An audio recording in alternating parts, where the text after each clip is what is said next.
They say you should never look a predator in the eye. But on a rainy Tuesday in November, Griffin Miller didn't just look. She spoke. In the underworld of New York City, Salvatore Moretti was a ghost, a man who owned the police, the judges, and the streets. No one spoke to him unless spoken to. But when a tired 22-year-old waitress poured his wine and saw the heavy onyx ring on his finger, she didn't see a crime boss. She saw a ghost from her own past. She whispered 7 words that would freeze the blood of the most dangerous man in the city. "Sir, my mother has a ring like yours." What happened next wasn't just a crime story. It was a revelation that would burn the city to the ground. The rain in Brooklyn didn't wash things clean. It just made the grime slicker. Inside the Velvet Room, an upscale steakhouse that sat uncomfortably on the border of gentrified Williamsburg and the old industrial yards, the air was thick with the smell of roasting garlic, expensive cologne, and fear. Griffin Miller adjusted her apron, wincing as the knot pressed against a bruise on her hip, a souvenir from bumping into a table during the lunch rush. She was 22, but her eyes held the exhaustion of someone twice her age. Her mother, Roman, was at home, coughing through another night of an illness the doctors couldn't quite name, but were happy to bill for. That's why Griffin was here, picking up a double shift on a Tuesday. "Table 4, the manager, Mr. Henderson, hissed, grabbing Griffin's arm. His face was pale, beads of sweat trapped in his receding hairline. "VIPs, do not, and I repeat, do not screw this up. You speak only when spoken to. You pour from the right, and you keep your eyes down." Griffin nodded, pulling her arm away. "Who is it?" "The mayor?" "Bigger," Henderson whispered. "Salvatore Moretti." The kitchen went silent. Even the dishwasher stopped clanking plates. The name Moretti wasn't just a name in New York. It was a frequency. He was the head of the ruling family, a man who had allegedly orchestrated the collapse of the docks in the 90s and survived 3 federal indictments without spending a night in a cell. Griffin took a deep breath, grabbed the bottle of 1995 Chateau Margaux, and walked out onto the floor. Table 4 was in the back, secluded by velvet ropes. 4 men sat there. 3 were built like vending machines, necks thick with muscle, eyes scanning the room for threats. But the 4th man, the one in the center, was different. Salvatore Moretti was in his late 50s, wearing a charcoal suit that cost more than Griffin made in a year. He had silver hair swept back impeccably and a scar that cut through his left eyebrow, giving him a permanent look of skepticism. He wasn't looking at the menu.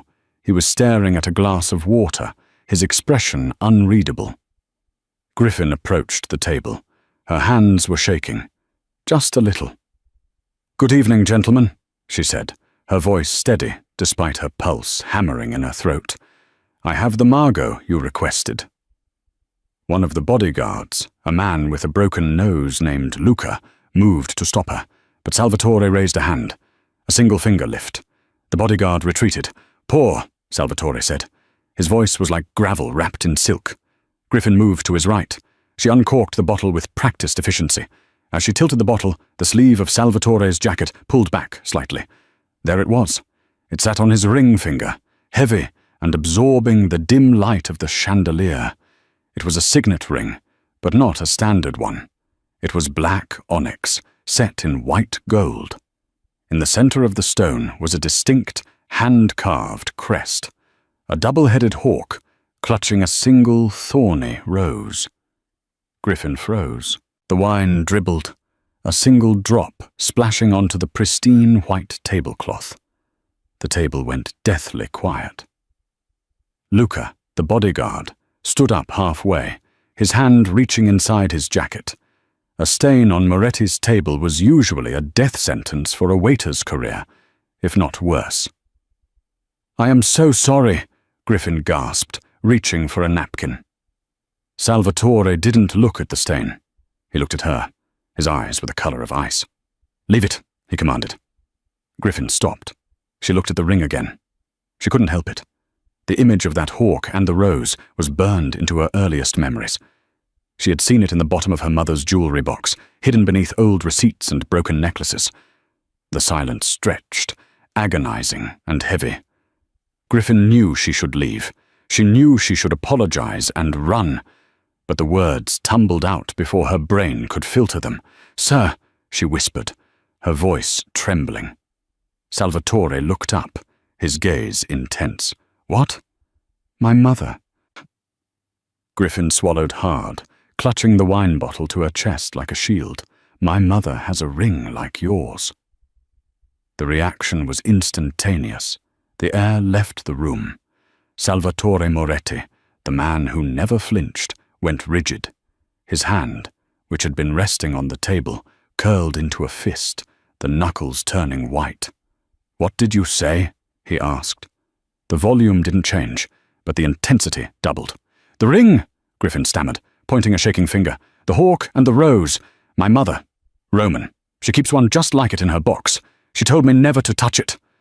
Salvatore stood up. The chair scraped loudly against the floor, a harsh sound that made the other patrons turn and look. He was tall, imposing, casting a shadow over Griffin. He reached out and grabbed her wrist. His grip was iron, but his hand was shaking.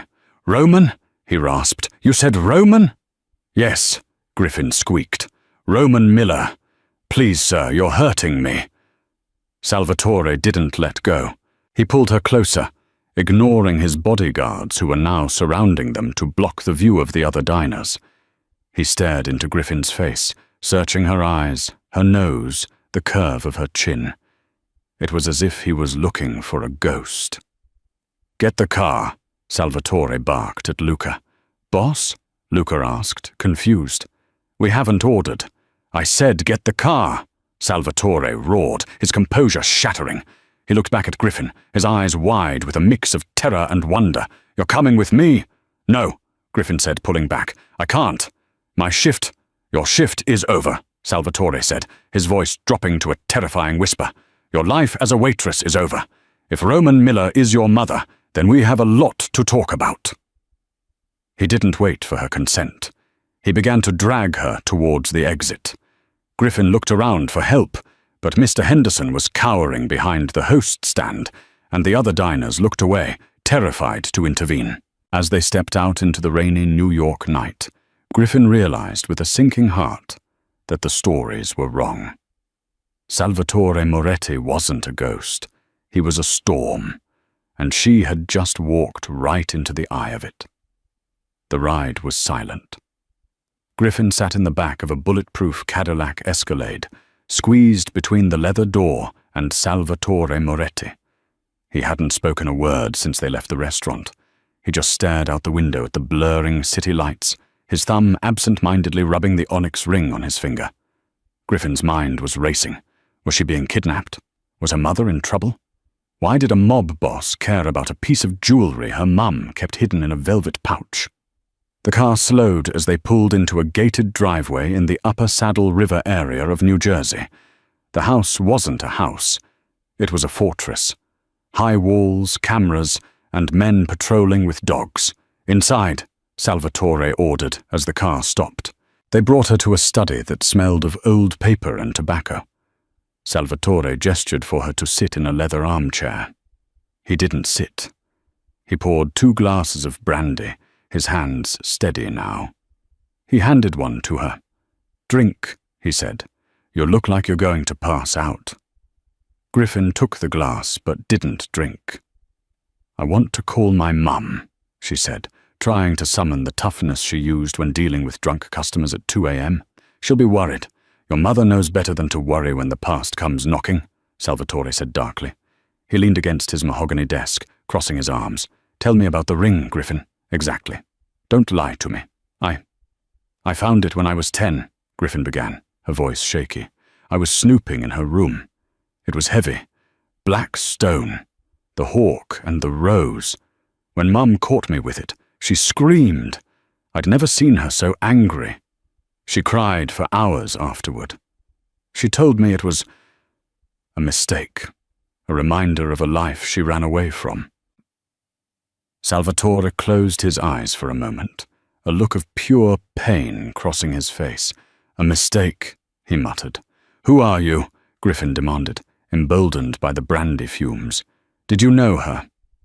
Salvatore opened his eyes. "Know her?" "Griffin, 24 years ago, Roman Rossi was the only thing in this world that mattered to me. We were everything." "Rossi?" Griffin frowned. "My mum's maiden name is Davis." "Davis is a lie," Salvatore said sharply. "Her name was Roman Rossi.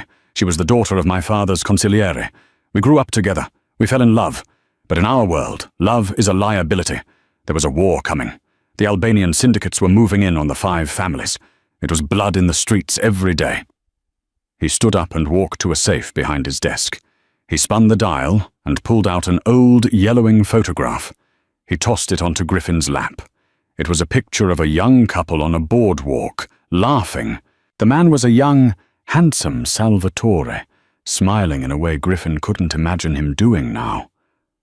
The woman. Griffin gasped. It was her mother. Younger, vibrant, with long dark hair, but undeniably her mother. "I gave her that ring the night I proposed," Salvatore said softly. "The hawk, for the Moretti power. The rose, for her beauty. But 2 days later my car was firebombed. I survived. But I knew if she stayed with me, she would die. So I did the only thing I could to save her." He looked at Griffin, his eyes haunted. "I told her I didn't love her. I told her I was cheating. I broke her heart so completely that she would leave the city. I made her hate me so she would live." Griffin felt tears prick her eyes. "She never told me." "She vanished," Salvatore continued. "I looked for her for years. Eventually I stopped. I thought she had moved on, married some accountant, lived a safe life. I never knew." He stepped closer, looking at Griffin with a sudden, terrifying intensity. "She was pregnant when she left, wasn't she?" Griffin's heart hammered against her ribs. I don't know. My birthday is in July." Salvatore did the math instantly. November to July. The timeline fit perfectly. "You're mine," he whispered, the realization hitting him like a physical blow. "You are my daughter." Griffin shook her head, backing away into the chair. No, my father died before I was born. That's what she told me. He was a soldier." "I am a soldier," Salvatore said, "and I was dead to her." Before Griffin could process the earth-shattering revelation, the heavy oak door of the study burst open. Luca, the bodyguard, stumbled in, breathless. "Boss, we have a problem." Salvatore's demeanor shifted instantly from father to warlord. "I told you I was not to be disturbed." "It's Dante," Luca said, his face pale. "He knows." Salvatore's eyes narrowed. Dante was his nephew, the underboss, the man who was currently next in line to take over the family. The man who had been waiting for Salvatore to die for a decade. "Knows what?" Salvatore asked dangerously. "He knows about the girl," Luca said, gesturing to Griffin. "Someone at the restaurant talked. Dante knows you found a link to the past. He's already moving crews to Roman's house in Queens." Griffin screamed. "My mum! He's going to my mum!" Salvatore moved faster than Griffin thought possible. He grabbed a phone from his desk and barked orders. "Send the Alpha team to Queens. Address—" He looked at Griffin. 42nd Street, Sunnyside," she yelled. 42nd Street, Sunnyside. Secure Roman Miller. If anyone touches her, burn the block down." He slammed the phone down. He turned to Griffin. He pulled a heavy pistol from a drawer and tucked it into his waistband. He then took off his jacket and draped it over her shoulders. It smelled of expensive tobacco and gunpowder. "We are leaving," he said. "Where?" Griffin asked, trembling. "To war," Salvatore said. "Dante thinks he can take my family. He's about to find out why they call me the Butcher of Brooklyn." He grabbed her hand again, but this time it wasn't aggressive. It was protective. "Stay close to me, Griffin. Tonight, you learn what it means to be a Moretti." As they ran towards the garage, sirens began to wail in the distance. Griffin realized her quiet life of waiting tables and paying bills was gone. She was now the heiress to an empire of blood, and the wolves were already at the door. The Cadillac Escalade tore down the FDR drive, weaving through the late-night traffic with terrifying precision. Luca was behind the wheel, his eyes darting between the rearview mirror and the road ahead. In the back, the silence between Salvatore and Griffin was louder than the siren wailing in the distance. Griffin clutched the oversized suit jacket around her shoulders. She was still wearing her waitress uniform, a black button-down stained with wine and sweat. She looked at the man sitting next to her. Salvatore Moretti was reloading a magazine for his pistol, his movements mechanical, practiced. "Where are we going?" Griffin asked, her voice barely audible over the hum of the engine. "A place that doesn't exist," Salvatore replied, without looking up. "The books say it was condemned in '98. The city says it's a rat nest. We call it the Icebox." They exited the highway and plunged into the shadows of Hell's Kitchen. The car pulled into an alleyway behind an abandoned industrial laundry facility. The brickwork was covered in decades of soot and graffiti. Luca killed the lights, and the car rolled to a silent stop. "Inside," Salvatore commanded. "Keep your head down." They rushed through a rusted side door. Griffin expected a squatter's den, but the interior was a tactical command center. The windows were blacked out with steel plates. Monitors lined the far wall, displaying feeds from traffic cameras across the city. 3 men were already there, armed with AR-15s, pacing nervously. One of them, a bald man with a thick grey mustache, stepped forward. This was Frank, the Saint Russo, Salvatore's consigliere and oldest friend. "Sal," Frank said, his voice tight. "The streets are burning. Dante has put a bounty out. $5 million for your head, $2 million for the girl." Griffin gasped. $2 million? For me? Salvatore ignored the money. "What about Roman? Did the Alpha team get to Queens?" Frank hesitated. He looked at Griffin, then back at Sal. "Alpha team is dead, Sal." The room seemed to drop 10 degrees. "Salvatore," Ian walked up to Frank, grabbing him by the lapels of his coat. "Say that again." "They hit the house in Sunnyside," Frank explained quickly. "Dante's men were already there. It was an ambush. 4 of our guys down. But the house was empty." Salvatore released Frank, exhaling a breath he seemed to have been holding for 20 years. "She wasn't there. No. Neighbors say Roman works the night shift on Tuesdays, cleaning offices in Midtown." "She's at the Hearst Tower," Griffin interrupted. Everyone turned to look at her. "She cleans the 14th floor on Tuesday nights.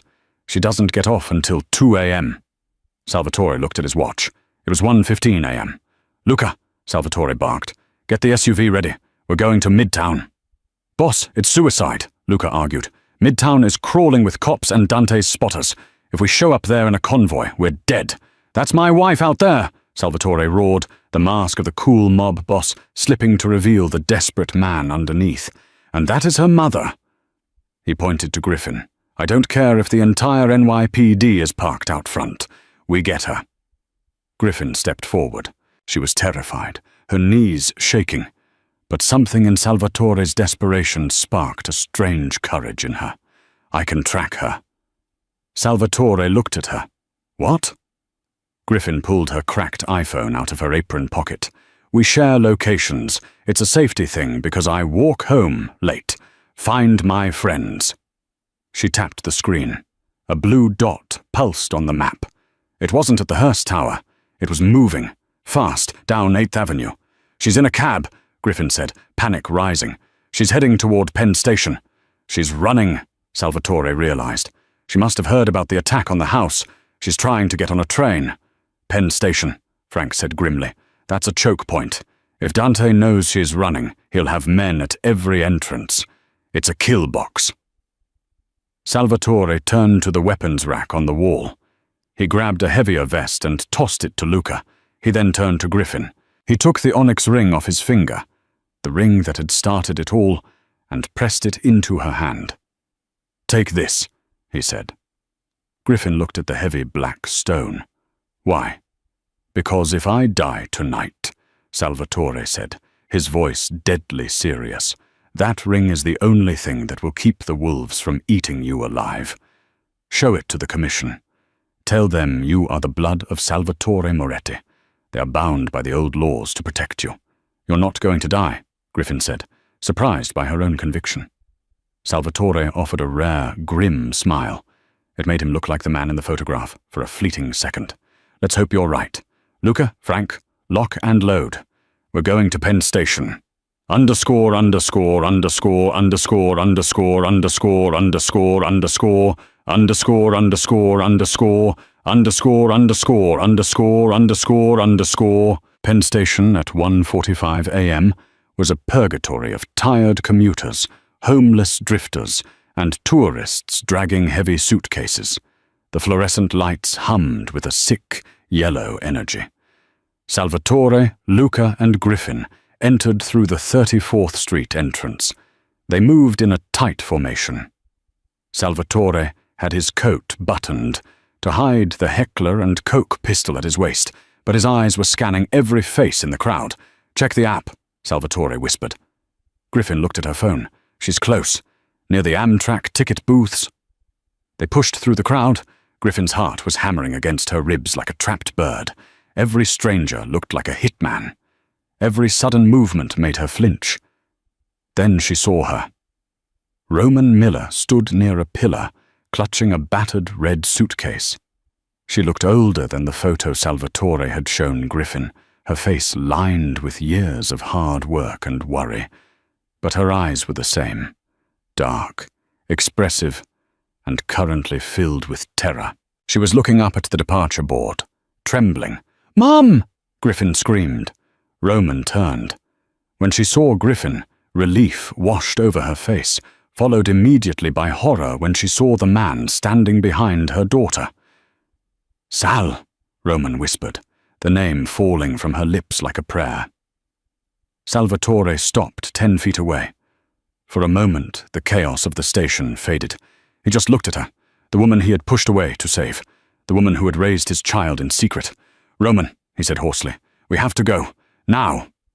"You found us," she said, tears welling in her eyes. "I ran so far, Sal. I ran so far." "I know," he said, stepping forward, "and I'm sorry, but Dante is coming. We have to move." Before Roman could respond, the glass of the ticket booth behind her shattered. Crack! The sound of the gunshot echoed through the cavernous station. People screamed. The crowd dropped to the floor in a wave of panic. "Get down!" Salvatore yelled, tackling Roman and Griffin behind a concrete pillar. Bullets began to chew up the floor around them. Concrete dust sprayed into the air. "3 shooters!" Luca yelled, firing back blindly over the top of a trash can. "Second level, near the escalator." Salvatore peeked out. Up on the balcony overlooking the main concourse, 3 men in heavy coats were firing suppressed submachine guns. In the center of them stood a younger man with slicked-back hair and a cruel, handsome face, Dante Moretti. He looked down at the chaos like a Roman emperor watching a gladiator match. He spotted Salvatore pinned behind the pillar. "Uncle Sal," Dante's voice boomed over the screams of the civilians.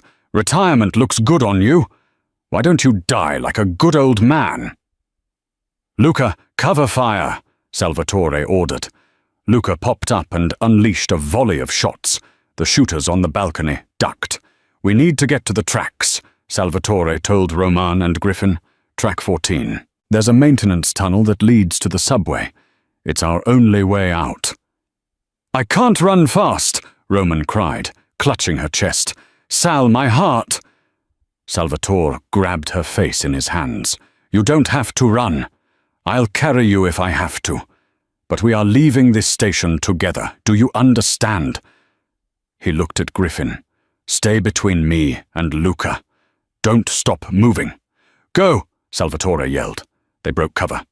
Luca sprayed fire at the balcony, forcing Dante's men to keep their heads down. Salvatore grabbed Roman's hand, pulling her toward the gate for track 14. Griffin sprinted alongside them. They crashed through the gate, stumbling down the stairs towards the platform.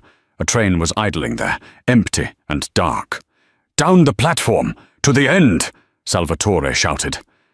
They were halfway down the platform when the door at the top of the stairs burst open. Dante's men poured through. Bullets sparked against the metal of the train. Luca grunted, stumbling as a round clipped his shoulder. "Luca!" Griffin screamed. "Keep moving!" Luca roared, turning around and firing his pistol with one hand. "I'll hold them here." "No!" Salvatore stopped. "No one gets left behind." "Boss, go!" Luca smiled, blood staining his teeth. "It's been an honor."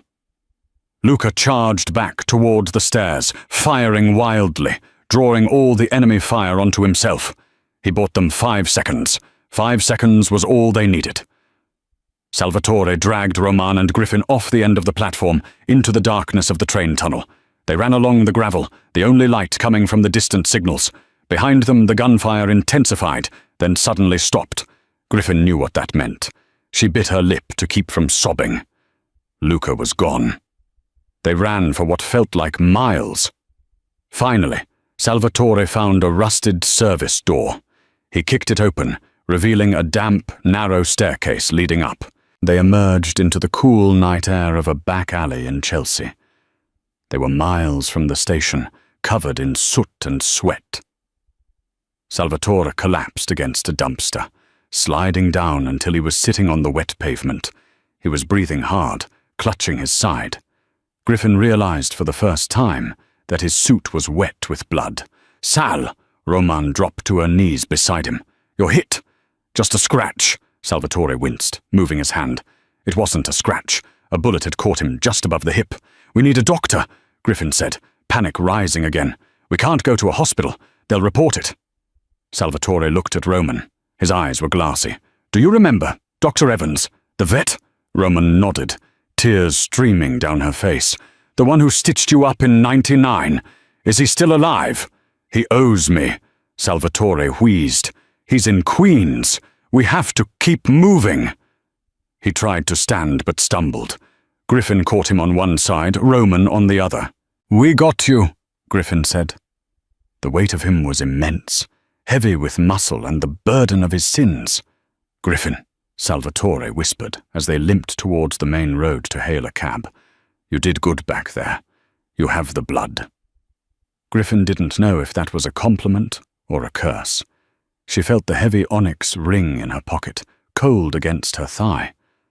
"Why is Dante doing this?" Griffin asked, her voice hard. "Why does he want us dead so badly?" Salvatore looked at her, his vision blurring. "Because," he rasped, "Dante knows the truth.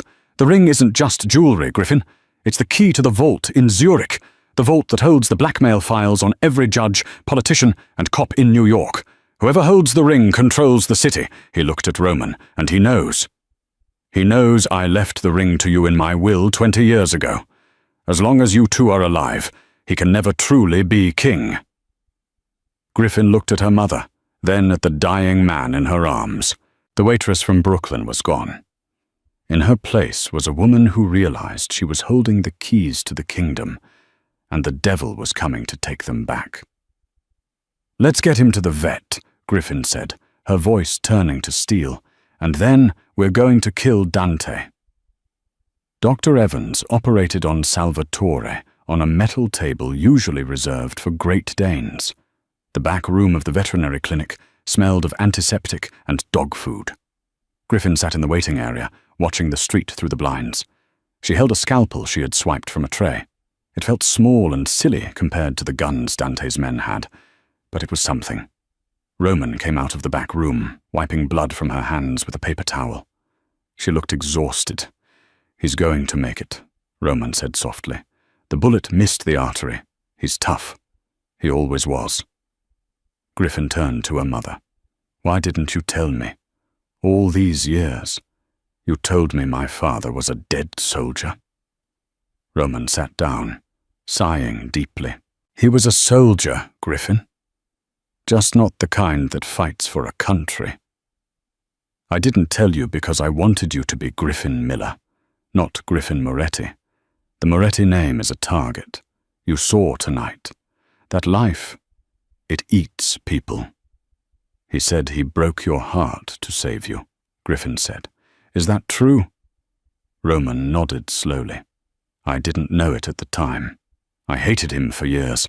I thought he was a monster who used me. It wasn't until I saw the news reports, saw the cars blowing up, his friends dying. I realized he pushed me out of the blast zone. But by then, I had you, and I couldn't risk going back. Well, we're back now, Griffin said bitterly. The back door opened. Salvatore limped out. He was pale, wearing a clean shirt the vet had given him, but he was standing upright. The sheer force of will in the man was terrifying. We can't stay here, Salvatore said. Dante will tear the city apart, looking for us. We need to go on the offensive. Offensive? Roman cried. Sal, look at you. You can barely walk. We need to leave the country. We can go to Canada. No, Salvatore said. If we run, we spend the rest of our lives looking over our shoulders. Dante won't stop. He can't. He's too deep in with the Albanians now. He promised them the city. Salvatore looked at Griffin. Give me the ring. Griffin reached into a pocket and handed it to him. He slid it back onto his finger. He looked at it for a moment, then looked at his daughter. There is a meeting tomorrow night, Salvatore said. The commission, the heads of the 5 families. They meet once a year to settle disputes. It's neutral ground, no weapons, sacred territory. Where? Griffin asked. The Glass House, Salvatore said. A private penthouse overlooking Central Park. I'm going to walk in there and challenge Dante. He'll kill you before you get in the door, Roman said. He can't, Salvatore said. Not on commission ground. If he spills blood there, the other families will execute him on the spot. It's the only rules we have left. So you just talk? Griffin asked skeptically. No, Salvatore's eyes gleamed. I challenge him to the vendetta di sangue. Blood feud, single combat. Winner takes the family. Loser goes into the ground. You're injured, Griffin shouted. You can't fight him. I don't have to fight him with my fists, Salvatore said, a cunning look crossing his face. I fight him with the truth. But I need you, Griffin. Me? I need you to walk in there with me. I need you to present the ring. You are the proof that Dante is a usurper. You are the proof that I have a legitimate heir. Griffin stared at him. You want me to walk into a room full of Mafia bosses and tell them I'm the princess? I want you to walk in there and tell them you are the queen, Salvatore corrected.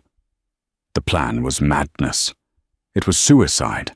But as Griffin looked at her mother's terrified face and her father's wounded body, she knew he was right.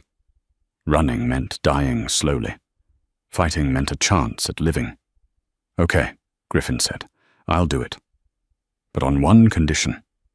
Anything, Salvatore said. When this is over, Griffin said, I get to choose. I choose if I want this life or not. You don't decide for me. Mum doesn't decide. I decide. Salvatore looked at her with a newfound respect. Deal.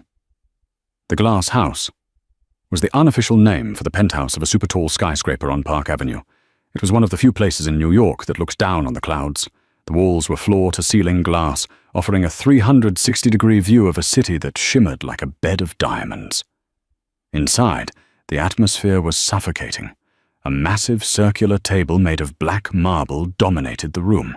Seated around it were the heads of the 5 families, men who controlled unions, ports, and construction contracts from Staten Island to the Bronx.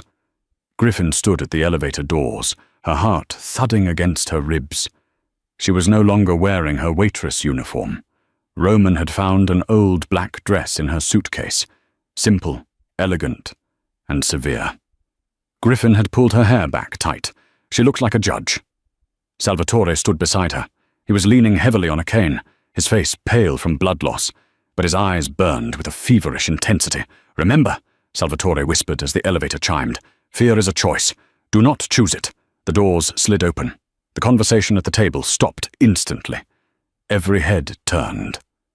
Standing at the far end of the room, sipping a scotch, was Dante. He looked immaculate in a midnight blue tuxedo, a smirk playing on his lips. Uncle Sal, Dante called out, his voice echoing in the vast space. I'm surprised you could walk this far. I had a wheelchair ready for you. Salvatore ignored him. He limped towards the table. Griffin walked beside him, matching his pace. She felt the eyes of the most dangerous men in America on her. She didn't look down. She looked straight at the chairman, Don Falcone, an 80-year-old man breathing with the help of an oxygen tank. "Chairman," Salvatore said, his voice raspy but firm, "I come to claim my seat." "Your seat is taken," Dante interrupted, stepping forward. "By right of succession. You have been absent, Sal. You are weak, and you brought a civilian, a waitress, into the Holy of Holies. That alone is grounds for execution." The other dons murmured in agreement. Bringing an outsider was a cardinal sin. "She is not a civilian," Salvatore said, his voice booming. "She is my daughter. My blood. Griffin Moretti." Silence rippled through the room. Dante laughed, a harsh, barking sound. "A bastard daughter? You think that saves you? The code says the heir must be groomed. She serves pasta, Sal. She doesn't run an empire." "She holds the key," Salvatore said. He nodded to Griffin. Griffin stepped forward. Her hands were shaking, but she clasped them together to hide it. She raised her right hand. The onyx ring sat on her thumb. It was too big for her finger. But the crest of the hawk and the rose was unmistakable. "The ring of the consigliere," Don Falcone wheezed, sitting up straighter. "We thought it was lost." "It was never lost," Griffin said, her voice clear. "It was waiting." She placed a small USB drive on the table, one Salvatore had given her in the car. "My father told me that whoever holds the ring holds the insurance. This drive contains the Zurich ledgers. Every bribe, every payoff, every body buried by this commission in the last 30 years. The dons went rigid. This was the nuclear option. Mutual assured destruction. "If anything happens to my father or me," Griffin said, channeling every ounce of rage she felt for the life that had been stolen from her, "this information goes to the FBI, the IRS, and the New York Times automatically. The ring is the authorization key. Only I can stop the upload." Dante's face twisted in fury. He realized he had been outmaneuvered. He couldn't kill them without destroying himself. "She's bluffing!" Dante yelled. "She's a scared little girl." "Check your tablets," Griffin said coldly. The dons looked at their screens. A notification had appeared on their secure servers. "Upload pending, 0:59 seconds. "Call it off," Falcone ordered, looking at Dante with sudden hostility. "Dante, stand down! Salvatore is the don." "No!" Dante screamed. He snapped. The arrogance that had fueled him for years shattered. He reached into his tuxedo jacket. "No weapons!" Falcone shouted. But Dante didn't care about rules anymore. He pulled a compact pistol, aiming directly at Salvatore. "If I can't have the crown," Dante snarled, "no one can." Everything happened in slow motion. Salvatore tried to move in front of Griffin, but his injured leg buckled. Griffin froze. Bang! The glass wall behind Griffin shattered, a spiderweb of cracks obscuring the city view. Griffin checked her chest. No blood. She looked at Salvatore. He was fine. She looked at Dante. Dante was standing still, a look of profound confusion on his face. A small red bloom was spreading on the white shirt of his tuxedo, right over his heart. He crumpled to the floor. Behind him, Luca stood in the doorway of the emergency stairs. He was battered, one arm in a sling, his face a mask of bruises, holding a smoking revolver. He hadn't died at the train station. He had crawled through hell to get here. "I told you, boss," Luca wheezed, leaning against the doorframe. "I'd hold them off." The room was silent, save for the wind whistling through the bullet hole in the glass. Don Falcone looked at the body of Dante, then at Griffin. He nodded slowly. "The succession is resolved," Falcone rasped. "Long live the Morettis." 3 months later, the winter wind whipped off the Hudson River, rattling the windows of the corner office on the 40th floor of the Hudson Yards Tower. The sign on the frosted glass door no longer read a shell company name. It read, Moretti Logistics and Development. Griffin Miller, now legally Griffin Moretti, sat at the head of a mahogany table that was long enough to land a plane on. She wasn't wearing an apron. She was wearing a tailored charcoal suit that cost more than her mother's entire yearly rent in Queens. The heavy onyx ring sat on her right hand, tapping a rhythmic, hollow sound against the wood. Across from her sat Vinny the Hammer Giamoro, a union rep for the dock workers who looked like he had been carved out of stale provolone cheese. He was sweating. "Look, Miss Moretti," Vinny said, wiping his forehead with a handkerchief. "We have an understanding. Your father and I. We always did business a certain way. The crates come in, we look the other way. Envelopes get passed. It's tradition." Griffin didn't smile. She didn't blink.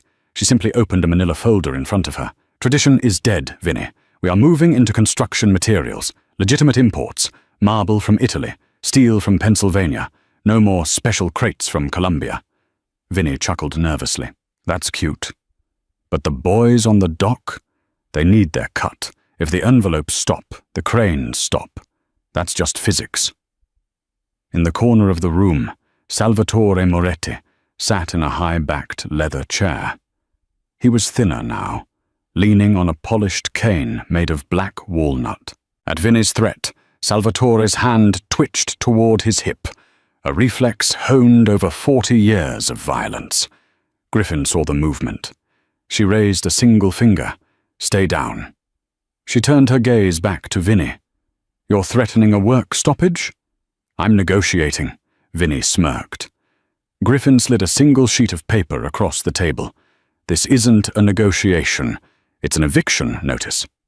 Vinny picked it up, squinting. "What is this?" "That," Griffin said, her voice cool and dangerously calm, "is a forensic audit of your pension fund. It turns out, Vinny, that you've been borrowing from the retirees to pay for your mistress's condo in Boca Raton and your gambling debts in Atlantic City." Vinny's face went the color of ash. "Where did you get this?" "I have better accountants than you have lawyers," Griffin said. "Now here is how the new physics works. You are going to sign the new labor contract at the market rate.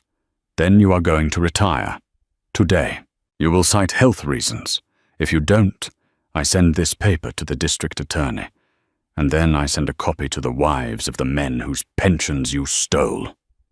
Griffin leaned forward, her eyes flashing with the same cold fire that her father was famous for. "And trust me, Vinny, the DA will put you in a cell. The wives, they'll tear you apart with their bare hands." Vinny looked at the paper, then at Salvatore, then back at Griffin. He realized with a sinking feeling that the old days of broken kneecaps were gone.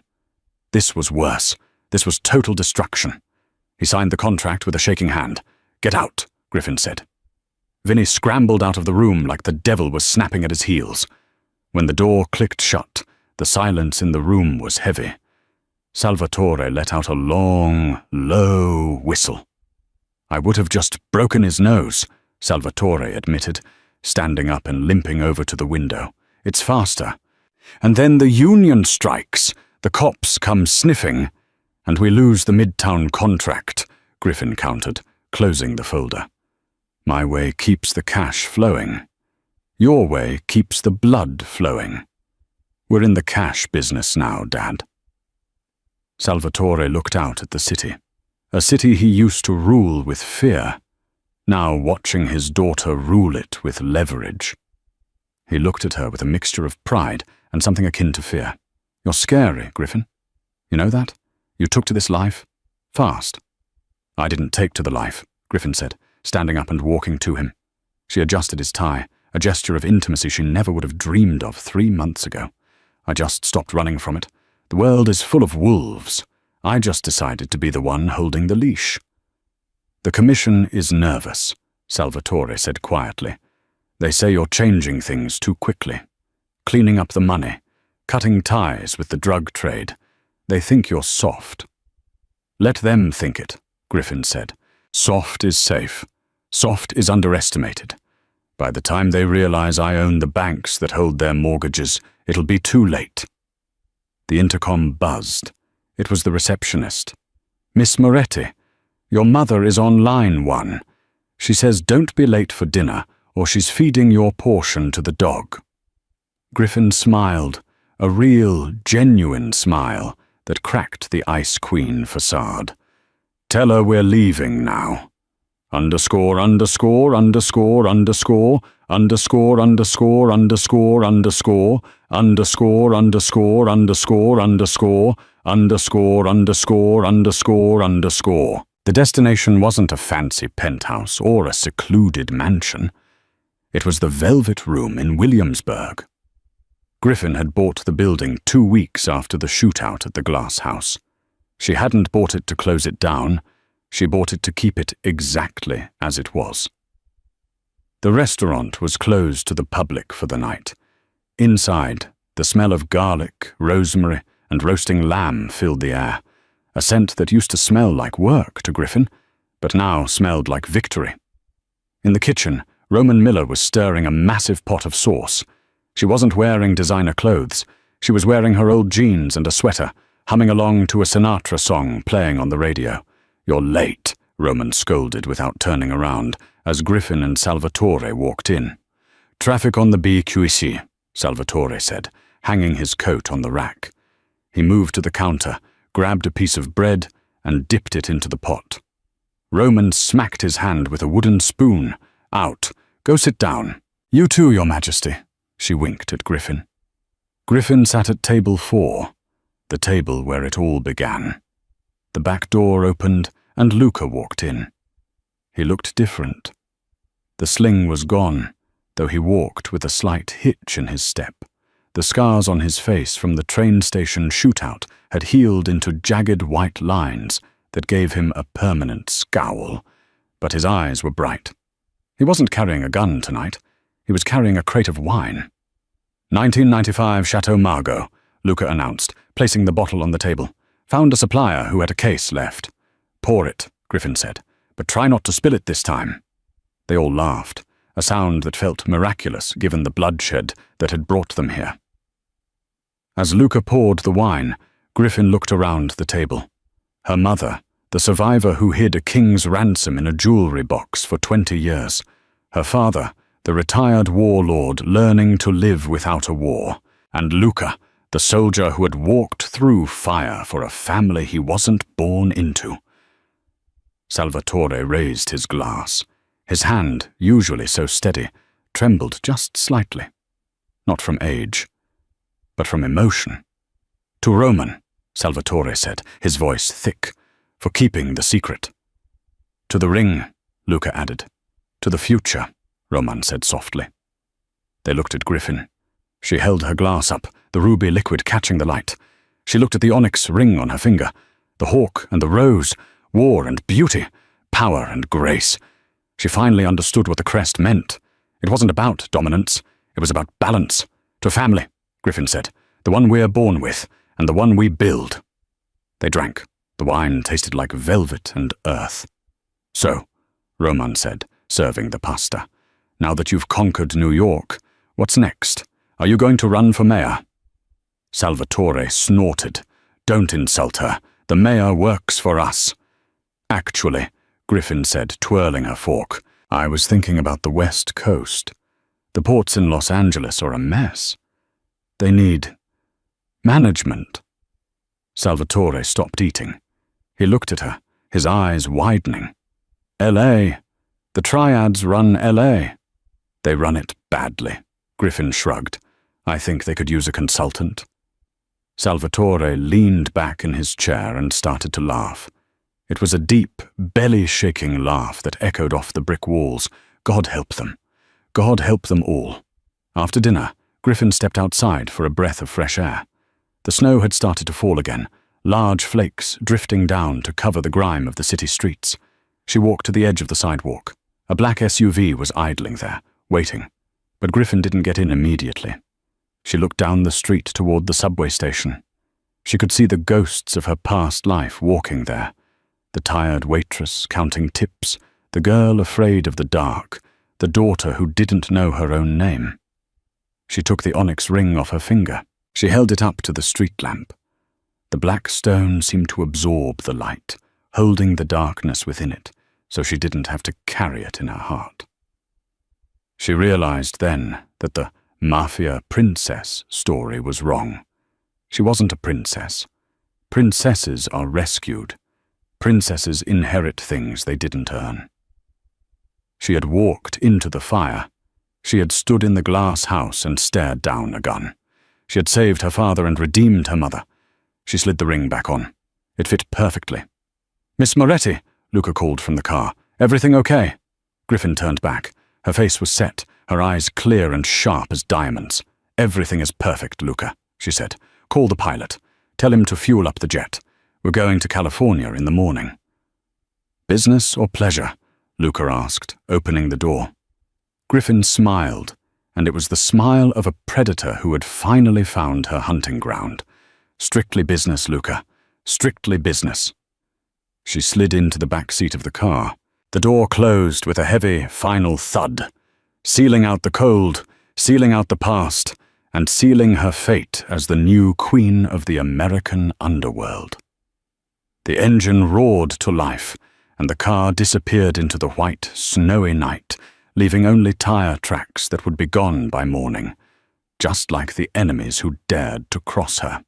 And that is how a dropped bottle of wine and a mother's secret brought down an empire and built a new one. Griffin Miller walked into that restaurant a servant and walked out a queen. It reminds us that sometimes the things we hide in the bottom of our jewelry boxes are the very things that define who we truly are. Salvatore Moretti found his redemption not in power, but in the daughter he never knew he had. If you enjoyed this story of betrayal, family, and the grit of the New York underworld, please smash that like button. It helps the channel immensely. Don't forget to subscribe and hit the bell icon so you never miss a story. Share this video with a friend who loves a good twist. What would you do if you found out your parents were secret royalty? Let me know in the comments below. Thanks for watching.